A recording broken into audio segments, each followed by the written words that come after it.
नमस्कार दोस्तों।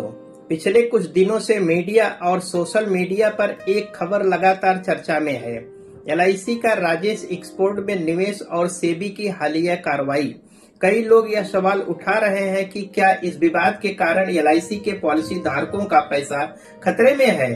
कोई भी जल्दबाजी में निष्कर्ष निकालने से पहले आज के इस वीडियो में हम आपको इस पूरे मामले से जुड़े 8 सबसे महत्वपूर्ण फैक्ट और सच बताएंगे ताकि आप खुद सही फैसला ले सके।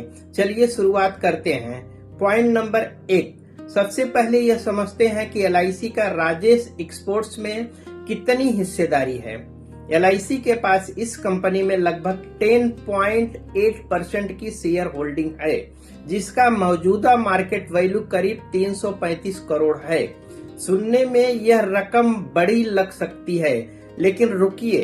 पॉइंट नंबर 2, अब जरा एलआईसी के कुछ पोर्टफोलियो को देखिए। एलआईसी का कुल AUM assets under management 60 lakh crore से भी ज्यादा है। इस विशाल पोर्टफोलियो की तुलना में राजेश एक्सपोर्ट्स में किया गया निवेश एलआईसी के कुल इन्वेस्टमेंट का केवल 0.006% हिस्सेदारी है, यानी समंदर में एक बूंद के बराबर। पॉइंट नंबर 3, इसका सीधा मतलब यह है कि अगर यह निवेश पूरी तरह शून्य यानी जीरो भी हो जाए, जिसकी फिलहाल कोई संभावना नहीं है, तब भी एलआईसी की ओवरऑल फाइनेंशियल हेल्थ या वित्तीय स्थिति पर इसका असर बहुत ही सीमित या ना के बराबर रहेगा। पॉइंट नंबर 4, कई लोग सोच रहे होंगे कि क्या एलआईसी ने किसी अनजान कंपनी में पैसा लगाया, तो जवाब में बिल्कुल नहीं।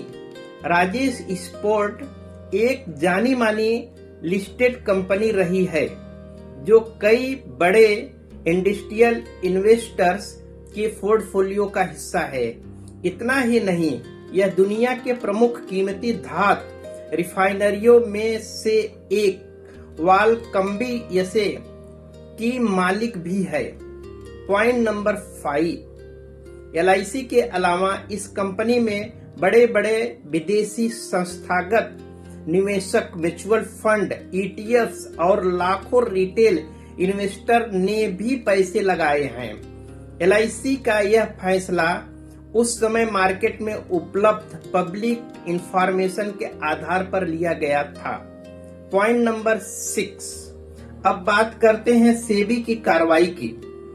हाल ही में जो आदेश आया है वह जांच के दौरान मिली शुरुआती जानकारी पर आधारित एक अंतरिम आदेश है, यानी अभी पूरी रेगुलेटरी और कानूनी प्रक्रिया होना बाकी है। अंतरिम फैसला आना अभी दूर है।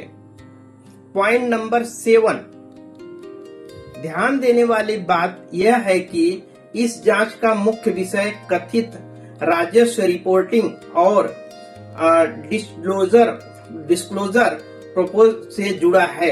इसका मतलब यह कतई नहीं है कि एलआईसी का किसी अन्य बड़े इन्वेस्टर से कोई गलत काम किया है या वे इससे शामिल हैं। पॉइंट नंबर 8, अक्सर सनसनीखेज मीडिया रिपोर्टों को देखकर आम लोगों में यह डर फैल जाता है कि पॉलिसी धारकों का पैसा डूब जाएगा, लेकिन हकीकत यह है कि एलआईसी का एक्सपोजर इस कंपनी से बेहद कम है। एलआईसी का पैसा किसी एक जगह नहीं बल्कि हजारों कंपनियों और सरकारी प्रतिभूतियों में विभाजित है। इसलिए आपका पैसा पूरी तरह सुरक्षित हाथों में है। निष्कर्ष, कुल मिलाकर बात यह है कि राजेश एक्सपोर्ट पर लगे आरोप बेशक गंभीर है और उसकी जांच पूरी होनी चाहिए, लेकिन इससे एलआईसी या इसके पॉलिसी धारक को लिए एक बड़ा वित्तीय खतरा बताना फैक्ट के आधार पर पूरी तरह गलत है।